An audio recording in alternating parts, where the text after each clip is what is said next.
And I couldn't believe that I should retire at the age of 60, because I thought I was more valuable to the firm for all of my experience, and most CEOs of the larger banks were probably my age anyhow, but it was company policy, whether you were in consulting or audit or tax, you had to retire. So I did, and it saddened me greatly.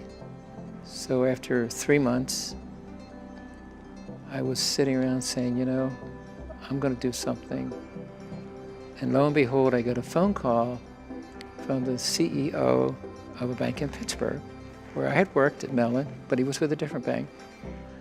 And he said, Nick, I know you work only with the big banks, and you're well known for improving profits, and we're tiny compared to what you've been working with, but would you come out and help us?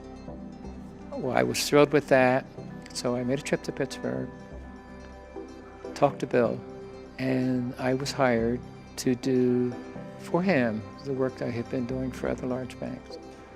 The project was a tremendous success, but most importantly, we found a new way to make profits for the bank. We learned that they kept about $1 billion with the Cleveland Fed.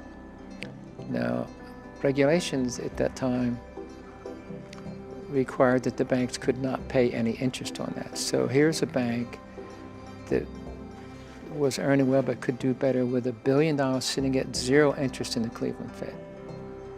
We knew there had to be a way to unlock that $1 billion and bring it back to Pittsburgh for them to make mortgage loans and consumer loans and loans to Alcoa and all the other companies there. And because of my knowledge with the Fed and inner workings of the Fed and the reserve requirements, I was able to come up with a way to convince the Cleveland Fed to release those $1 billion back to Integra Bank. So when the project was over, with all the other changes we had made, we increased the earnings of Integra Bank by about $30 million.